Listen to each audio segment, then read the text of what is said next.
This could kill the American cryptocurrency industry. This is an urgent update. Now, one of the most common objections that I hear regarding cryptocurrencies and Bitcoin long-term adoption is that the governments will just regulate it away. And my typical response is that Bitcoin's already one of the most regulated assets. I mean, the IRS, the CFTC, the SEC, FinCen, and more, they're already regulating it. But there is a new threat coming for more regulation that could smash the entire cryptocurrency industry, and it's being hidden from you. But it's coming, and it's coming right now. So in this video, I'm gonna explain how new regulations like this that have massive implications get hidden and rammed right through without your knowledge, without your consent. We're gonna look at what they're trying to sneak through right now, what it says, what it means, and of course, most importantly, what these proposed cryptocurrency regulations actually mean and what you should be doing about them right now. So let's go.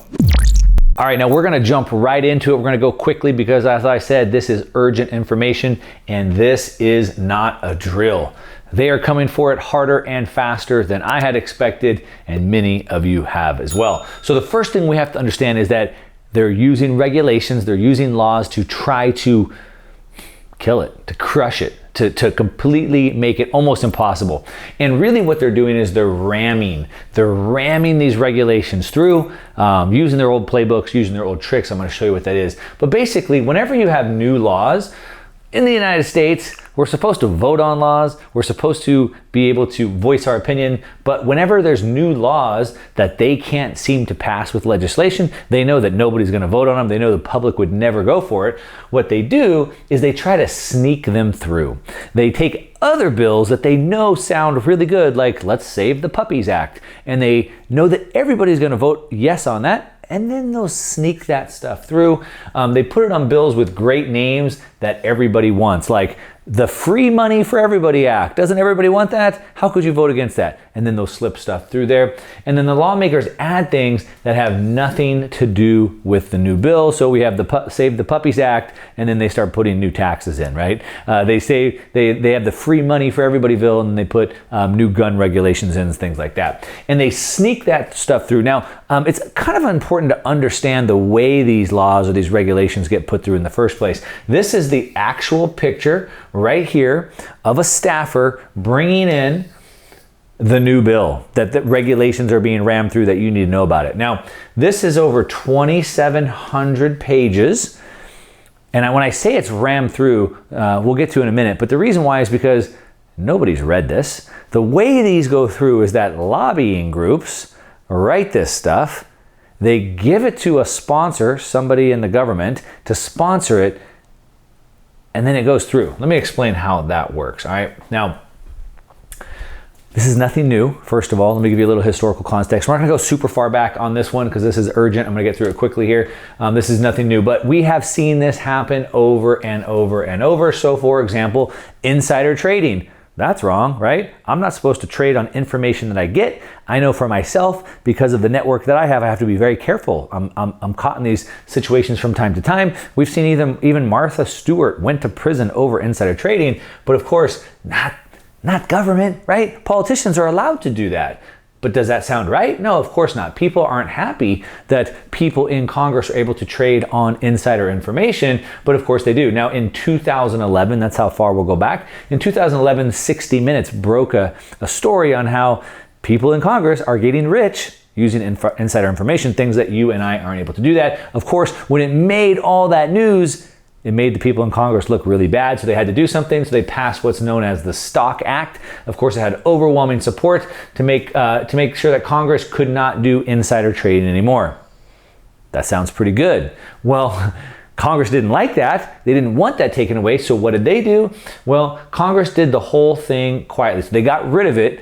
So they passed it, took away their ability to do it, but then they put it back into place. They did it quietly. The bill was introduced in the Senate on Thursday and quickly voted on late that night when no one was paying attention.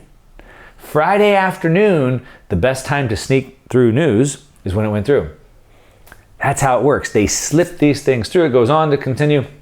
The House ignored its own promise to give Congress 3 days to read a bill before holding a vote. So they didn't even get the 3 days that they're supposed to get to read the bill. Now, remember that picture I showed you?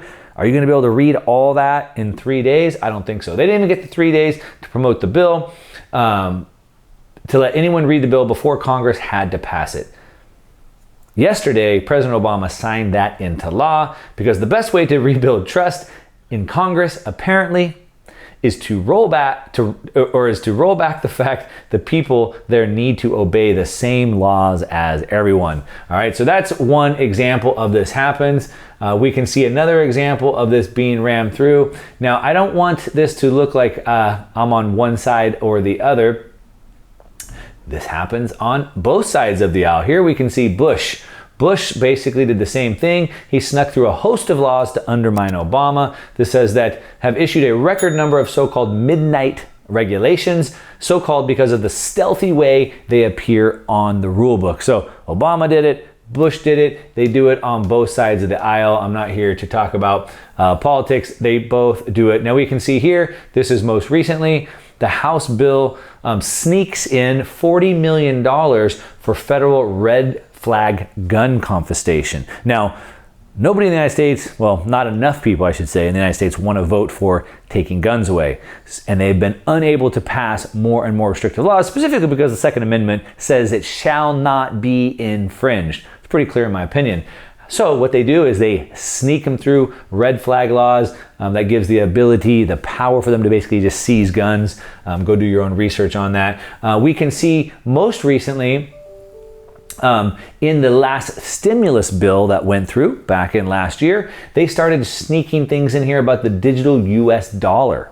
And people started hearing about this. They had to start cutting it away. They pulled more and more stuff out of it until basically 3 versions later, it was gone. We can see that they shared 2 lengthy draft bills and they called it the Take Responsibility for Workers and Family Act.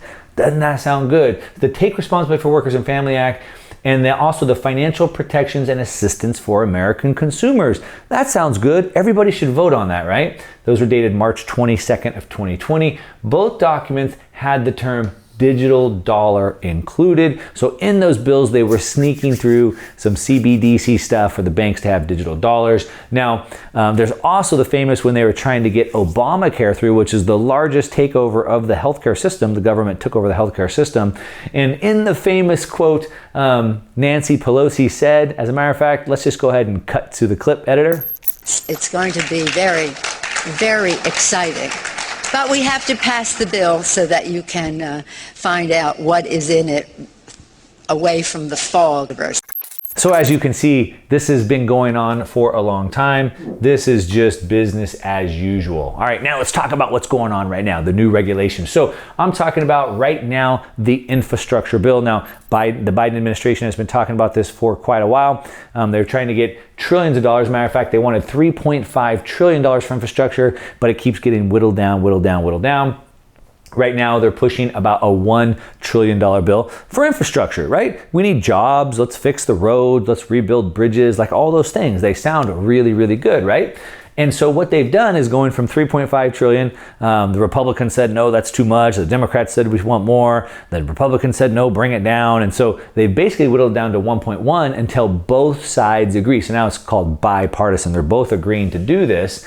And in order to have a $1 trillion stimulus bill, which, by the way, only about 500 million of that goes into actual infrastructure, they have to come up with a way to pay for it. So if you're going to propose this, how are you going to pay for it? And there's a couple ways they could do that. One, they could increase current taxes, which of course they're already trying to do, but not specifically for this. People aren't going to like that. The next thing they could do is they could add new taxes. That would be a way to do it. Or the third way would be to improve tax compliance. And this means go after everybody that you think or they think is evading taxes. And of course, it looks like those two are the ones. Well, actually, they're hitting all three. Why not? Full court press. And so we can see right here, This kind of gives us the highlight. The Senate finishes the text of the bipartisan infrastructure. Remember, both sides are for this now after a rare weekend session. They are working hard for their money, for their pay. They're going to work through the weekend here. And basically, it's a $1 trillion bipartisan infrastructure, more than 2,700 pages. Now, to put this into perspective, the Constitution of the United States, I think, is like 14 pages. The Bitcoin white paper, it's like 8 pages. This, for some reason, 2,700 pages. I don't know what the heck they need that much for. 550 billion in new spending. But we can see, like I said, this is a bipartisan deal.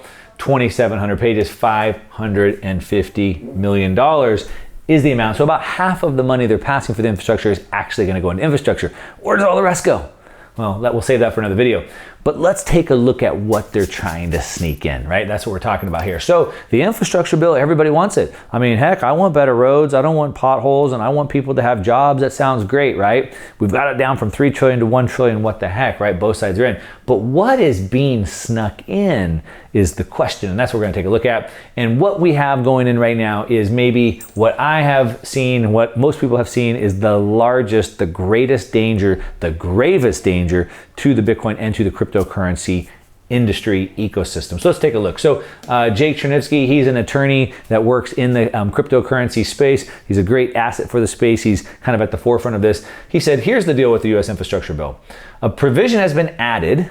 They added this in to sneak it through, that expands the tax code's definition of what a broker is. And that's the problem. Very vague language. See, laws are supposed to be very easy to be understood so that I know what they mean, you know what they mean, we can plan our lives based off of those. When they put very vague language, guess what happens? Neither of us can understand it, and then we have to hire attorneys, and we have to go to court, and we have to spend a lot more money, and we're basically all guilty of something because we can't even understand what it is. So they've expanded the definition of broker. That seems to be the problem that we have, to capture nearly everyone in crypto.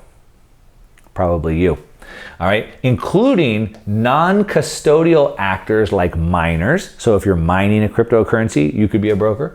Forcing them all to KYC their users. KYC, know your customer. That means they have to collect information. So potentially everybody, including non-custodial people, like non-custodial wallets, like a miner is processing transactions that go out digitally, and now they have to collect KYC, know your customer data on everybody that goes out to?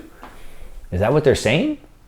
And if so, does that seem practical? Well, this is an all-encompassing bill, vaguely written to capture everybody, all right? The language, like I said, is just way too vague. It encompasses the miners, even wallets. So the wallets could be a non-custodial wallet, but because it's allowing people to be in the middle or use that financial transaction, now KYC. Even nodes. So for example, I run a Bitcoin node. Maybe I shouldn't say that on YouTube. I run a couple of Bitcoin nodes. And supposedly just because I'm running a node, which has a copy of the Bitcoin database on it, I could even be deemed a broker, and then everybody who goes through my node or my Lightning node, I would be required to capture all the information. How would I do that? I wouldn't. That's the answer, which means I couldn't do it without being in danger of violating this. And really what happens is it comes down to a failure to understand how this technology works. Here's an actual quote out of it. So any person who, for consideration, is responsible for regularly providing any service effectuating transfers of digital assets on behalf of another person. So effectuating transfers of digital assets on behalf of another person. So that would be my node. That could be a wallet. Basically, anybody that's involved with transferring digital assets could be liable for this. And like I said, they just fail to understand how the technology works. That's like, using a Tor browser, I'm transacting, or I'm helping direct internet traffic, and now I should know who everybody that used my Tor browser would use that, or like BitTorrent, right? We have little bits of data on our computer that get put together in big files, and now I have to know that. So they don't understand how the technology works. And really, like I said, if they're starting to force miners and nodes to collect the data, they're basically creating a giant surveillance state. They're making everybody basically inconvenience, put at risk, and spy on everybody else, is basically what they're saying. Now, how bad is this really? Is this like something like, it's not that bad, let's look over it? How bad is it? Well, Regulation and compliance is literally impossible. That's the problem. It's literally impossible. It can't be done. And so, like I said, if I'm going to continue to run a node, a Lightning node, a Bitcoin node, whatever, if I'm going to continue to run, my wallets, whatever, I can't comply. And so literally everybody will be either one, forced to shut down, or two, forced to continue working illegally. That's basically what happens because it's literally impossible. So that could completely kill the industry. Now, on top of that, it's a massive foreign policy failure. Now, why is it a policy failure? Well, they can't actually kill Bitcoin or the crypto industry. They can't kill it. What they can do is they can say US citizens aren't allowed to participate in it. So they could kill it for you if you're an American citizen, meaning you don't get to use it or benefit from it without, violating laws, but they can't kill it. So what they're doing is allowing the rest of the world to benefit from the technology and just penalizing US citizens. And that's why it's a foreign policy failure, especially with China. China's out, right? China just kicked all the Bitcoin mining out of the country. They had the majority of it. This is the United States' opportunity to really get ahead. A lot of those miners have come to the United States because of the cheap and abundant natural energy that we have here. And so they've all moved here. And this is the chance the United States has to get ahead. But instead, they want to get it all offshore and kick it out. Like I said, they're not going to get rid of it. They can't kill it, but they can push it offshore. The US has a big shot, and they're going to force it all overseas. So it'll continue to live in the free part of the world. Yeah. They're also going to kill more tax revenue than it gains. So the goal of this is that if everybody can collect data on everybody and everybody can give it to the IRS, then the IRS can collect more taxes than they're currently collecting now. Remember the 3 ways they can pay for that bill. And so they need to enforce tax compliance. They need to get more tax dollars. The problem is that for every $1 of tax that they end up bringing in, they'll probably lose 10. And the reason why is because they're going to force it all offshore and everybody's just going to leave the United States. So all that tax revenue that they're licking their lips, they're ready to receive, it's all going to be gone. They'll probably lose $10 for every one that they gain. And also, it's a massive violation, I believe, to our Fourth Amendment rights to privacy, because now we're forcing everybody to spy on everybody. Everybody now has to collect all of our information. That's a massive privacy to what I have in my house, to how I do my business, how I live my life. And so it is that bad. It could have massive long-term ramifications for the United States as a country, for our economic stability. And it could totally kill the industry and make it almost impossible for anybody in the United States to participate in the industry. Now, I want to give you a little perspective on this for a second. You know I always do. Now, when the internet was first getting going in the early 90s, it almost died. And the reason why it almost died was because of regulations, right? Because of lawsuits. And so what happened is lots of content was going up on the internet, of course, right? Songs and records and all kinds of intellectual property. And then lawsuits were flying around like crazy. Now, this person's liable for this and this person's liable for this. And it got so bad that nobody really wanted to be in the internet industry because everybody was afraid of getting sued to death, right?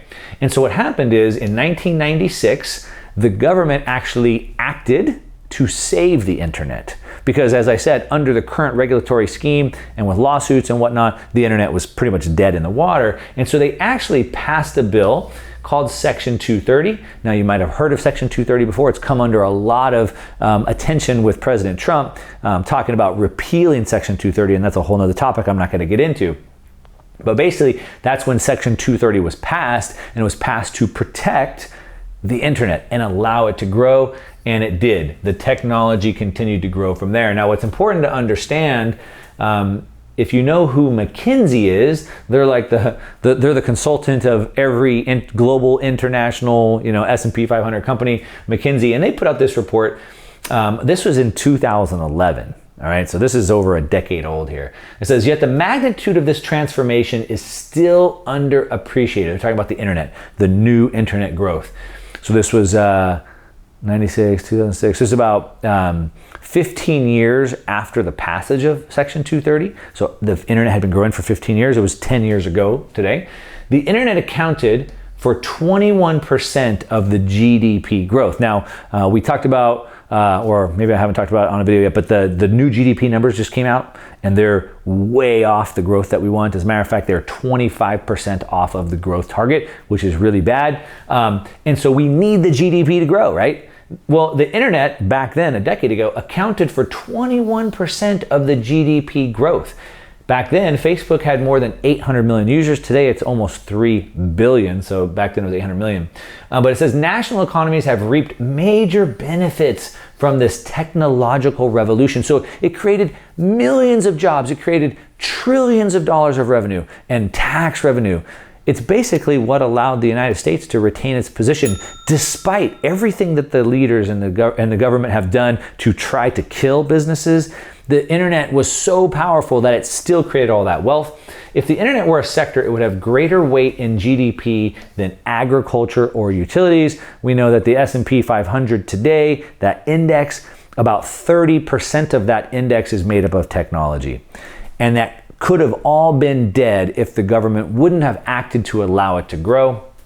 Continue on. The government, policymakers, and businesses must recognize and embrace the enormous opportunities the internet can create. And they need to help and nurture the development of the technology. All right, so that's what happened with the internet. Now, here we are with a new technological revolution. That's going to be way bigger than the internet. And it looks like instead of the government acting out to save it, to allow it to grow, they're actively trying to shut it down. So imagine if in 1996 they would have shut it down. Imagine where the United States would be in the world stage today. If you live in the United States, imagine how much different your life would be if we had lost that position in the world. And that is exactly what's at stake with what's going on with the crypto and the Bitcoin industry today. So it's scary. This is not a drill. This is not a test. They are literally trying to put this in. But it's not over. It's not over till it's over. First of all, like I said, the provision is not final.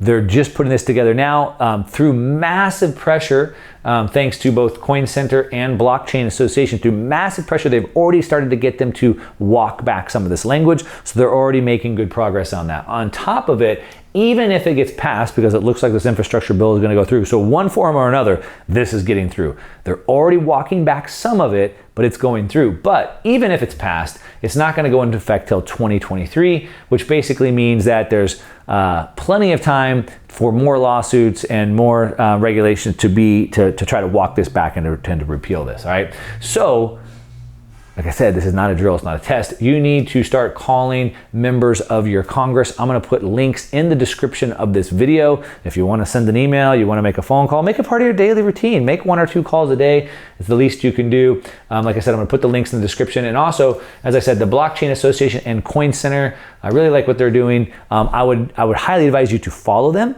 and donate to them if you can. $1, $5, $500, whatever you can. Be a part of the change. Make the world what you want, all right? We're not just victims here. We need to make it what we want. Now, on top of all that, they got no control here, all right? They got no control here. They cannot kill the cryptocurrency movement, the space. They can't kill it.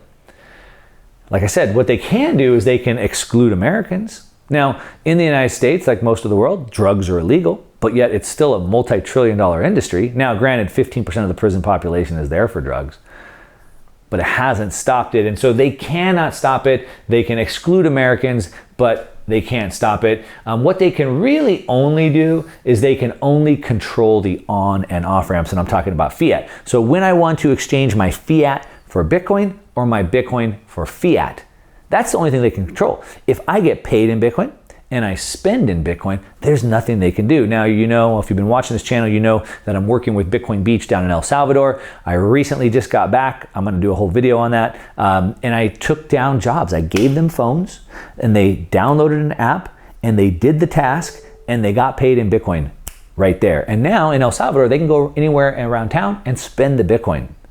They got paid in Bitcoin.